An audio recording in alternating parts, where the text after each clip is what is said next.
Variable, আমরা আজকে আলোচনা করব হলো ভেরিয়েবল নিয়ে। আমরা অলরেডি আমাদের এনভায়রনমেন্ট সেট আপ করছি, আমরা টুকটাক সিনট্যাক্স দেখছি, এখন আমরা কিন্তু ল্যাঙ্গুয়েজ স্পেসিফিক ব্যাপারগুলো নিয়ে আলোচনা করা শুরু করব।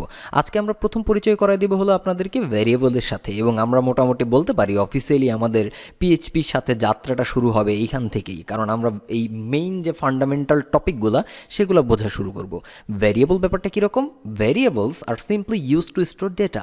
ডেটা স্টোর করার জন্যে আপনি ইউজ করতে পারবেন হলো ভ্যারিয়েবল। এই ব্যাপারটা যদি আপনার শুনতে কঠিনও লাগে কোনো সমস্যা নেই, আমরা যখন একটা প্র্যাকটিক্যাল এক্সাম্পল দেখব আপনি এটা তখন আরও ভালো মতো বুঝে যাবেন।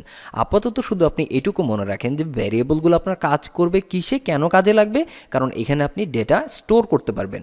Variable values can be changed over the course of A script, মানে একটা স্ক্রিপ্ট বা একটা প্রোগ্রাম যখন আপনি লিখতেছেন আপনি চাইলে আপনার ভ্যারিয়েবলের ভ্যালুটা চেঞ্জ করতে পারেন, কারণ ভ্যারিয়েবল মানেই কিন্তু পরিবর্তনশীল। আপনার কি মনে আছে ছোটোবেলায় যখন আপনি অঙ্ক করতেন তখন কি করতেন, যে মনে করি অমুকে পাবে এক্স টাকা, তার মানে এই যে এক্সটা কিন্তু এখানে আপনার ভ্যারিয়েবল, কারণ আপনি অঙ্কটা শেষে এক্সের একটা ভ্যালু এখানে রিটার্ন করতেন বা ভ্যালু আপনি এখানে পাইতেন। তো এইরকম যেটা পরিবর্তনশীল, যেটাকে পরিবর্তন করা যায়, যেটার ভ্যালু, সেটা আলটিমেটলি হলো ভ্যারিয়েবল। ভ্যারিয়েবলের যদি আমরা একটা উদাহরণ একটু দেখতে চাই, মানে এক্স্যাক্ট উদাহরণ বলতে কি রিলেটেবল এক্সাম্পল যদি আমরা বলতে চাই, তাহলে সেক্ষেত্রে এখানে একটু দেখেন যে এখানে আমি বলছি দুটো খামের ছবি আপনি এখানে দেখতে পারতেছেন। তো খামটা মনে করেন হলো আমার একটা এখানে ভ্যারিয়েবল বা হোল্ডার, সে এখানে হোল্ড করতেছে। খামটা এখানে কি হোল্ড করতেছে? সে এখানে আমার চিঠি হোল্ড করতেছে। তো তাহলে চিঠিটা আমার আলটিমেটলি কি? চিঠিটা হলো আমার এখানে ডেটা, আর খামটা হলো আমার এখানে ভ্যারিয়েবল। তো এখানে কি শুধুমাত্র আমার এই কি বলা যেতে পারে, শুধু কি এই চিঠি থাকতে পারে, যে কোনো একরকমই চিঠি থাকতে পারে? না, এখানে নানান রকম চিঠি থাকতে পারে, কিন্তু বিভিন্ন টপিকের চিঠি থাকতে পারে, তাই না? তো আবার অনেকে এটার সাথে উদাহরণ আমরা দিতে পারি কিন্তু একটা বক্সের এক্সাম্পল, যে ভ্যারিয়েবল মনে করেন একটা বক্স, সেই বক্সে আপনি বিভিন্ন জিনিস রাখতে পারবেন। আচ্ছা, তো এখন আপনি কি চাইলেই মনে করেন একটা খামে আপনার যত ইচ্ছা তত দিস্তার পর দিস্তা খাতা রাখতে পারবেন? যদি এরকম একটা ছোট্ট খামে আপনাকে রাখতে বলা হয় আপনি কিন্তু পারবেন না, কারণ ভেরিয়েবলেরও একটা সীমা আছে, এই খামেরও একটা সীমা আছে, এর বেশি সে নিতে পারবে না, তাই না? তো সেই ব্যাপারটাও কিন্তু ঘটে। তো প্রত্যেকটা ভেরিয়েবলেরই একটা তার মেমোরি লিমিট থাকে, যে এতটুকুর বেশি সে পারবে না। অলরাইট, তো আমরা ভ্যারিয়েবলের কনসেপ্ট যদি আপনার ক্লিয়ার না হয়, আমরা খুব সামনে যখন এটাকে কোড করব, এটার প্র্যাকটিক্যাল এক্সাম্পল দেখব, তখন আরও ক্লিয়ার হয়ে যাবে। সবসময় আমি যেটা বলি যে যদি কোনো একটা কনসেপ্ট আপনার কাছে 100% ক্লিয়ার না হয়, জাস্ট টার্মসগুলো মনে রাখেন, কিছু ব্যাপার মনে রাখেন, ইভেনচুয়ালি এটা আপনার কাছে যদি আপনি লেগে থাকেন 100% আমি গ্যারান্টি দিতেছি যে এটা আপনার কাছে আরও ক্লিয়ার হবেই, মানে ডে বাই ডে হবেই। তাহলে সহজ কথা, আমরা এই দুটো স্লাইড থেকে কি জানতে পারলাম, যে ভ্যারিয়েবল দিয়ে আমরা খুব সহজেই কোনো একটা ডেটা স্টোর করতে পারি। আমাদের যেইটা ভেরিয়েবলের নাম বা প্লেস হোল্ডার, সেখানে আমরা ডাটা স্টোর বা ডেটা স্টোর করতে পারি। ওকে, এখন rules for PHP variables. PHP ভ্যারিয়েবলের জন্য কিছু রুলস আছে আমাদের, সেই রুলসগুলো হলো আমাদের জানা দরকার। তো কী কী রুলস আছে? রুলস তো সবারই আছে, রুলসের বাইরে তো কেউ না। তো ফার্স্ট কথা যেটা, স্টার্ট উইথ ডলার সাইন, মানে আপনার একটা ডলার সাইন যদি লেখেন আপনি আপনার কোডে, ডলার সাইন লেখার পরেই আপনি ওখানে যেটা লিখবেন উইদাউট এনি স্পেস, তখনই পিএইচপি বুঝে নেবে যে আপনি একটা ভ্যারিয়েবলের কথা এখানে মেনশন করতেছেন। তারপর supports alphanumeric character and underscores, তার মানে ভেরিয়েবলের নেম কি কি আপনি কি ইচ্ছা মতো যা ইচ্ছা তাই দিতে পারবেন, প্রশ্নবোধক, তারপরে ওই যে পার্সেন্টেজ সাইন, যা ইচ্ছা তাই দিলেই কি ভেরিয়েবলের নাম নেওয়া যাবে? না, তা হবে না।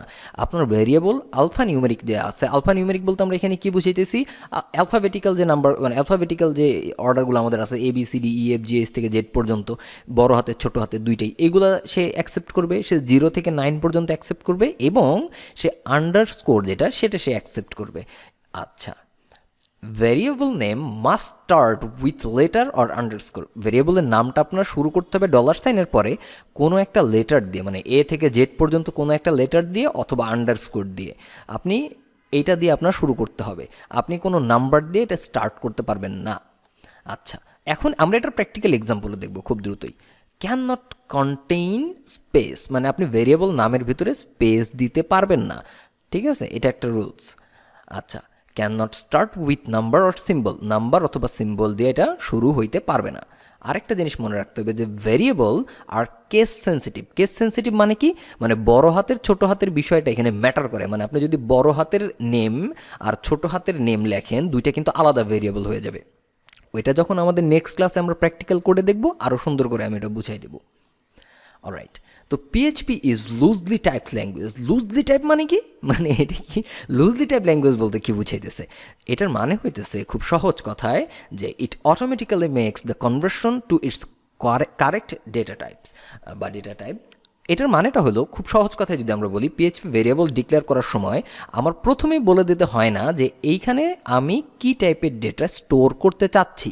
কিন্তু অনেক ল্যাঙ্গুয়েজই আছে যেখানে ভেরিয়েবল ডিক্লেয়ার করার সময় আপনাকে বলে দিতে হবে যে আপনি কি এখানে নাম্বার রাখবেন, নাকি এখানে আপনি স্ট্রিং রাখবেন, নাকি আপনি এগুলো ইন্টিজার রাখবেন, কি রাখবেন আপনার এখানে সব বলে দিতে হবে। এইগুলাকে বলা হয় হলো স্ট্রংলি টাইপ ল্যাঙ্গুয়েজ। তো সেই জিনিসটা আমরা দেখব এখন। পিএইচপি যেটা করে, পিএইচপি হলো আপনি যখনই একটা ভ্যালু অ্যাসাইন করবেন তখন সে অটোমেটিক্যালি ও কনভার্ট করে নেবে ওর যে এক্স্যাক্ট যে ডেটা টাইপ সেটার সাথে সে ম্যাচ করে নেবে। এটা সে অটোমেটিক্যালি করবে, মানে আপনি যদি তাকে প্রিডিফাইন বলে নাও দেন বা বলে দেওয়ার এখানে দরকার নাই, তারপরেও সে সেটা বুঝে নিতে পারবে। এই কারণে পিএইচপি হলো লুজলি টাইপ ল্যাঙ্গুয়েজ।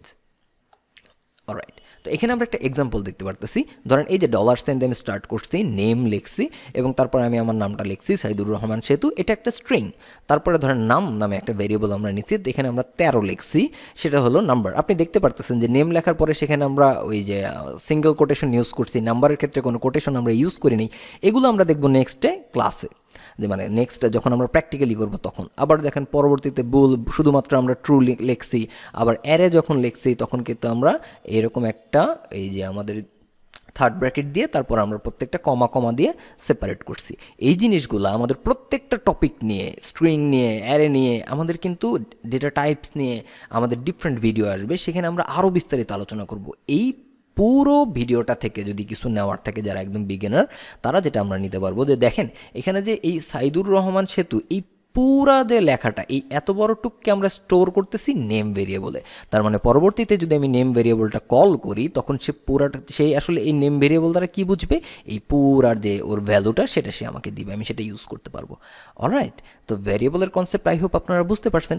যদি নাও বুঝতে পারেন কোনো সমস্যা নাই, আমরা পরের যখন এটা এখনই একটু পরে যখন কোডে দেখব আরও ক্লিয়ার হয়ে যাবে। Alright, thank you.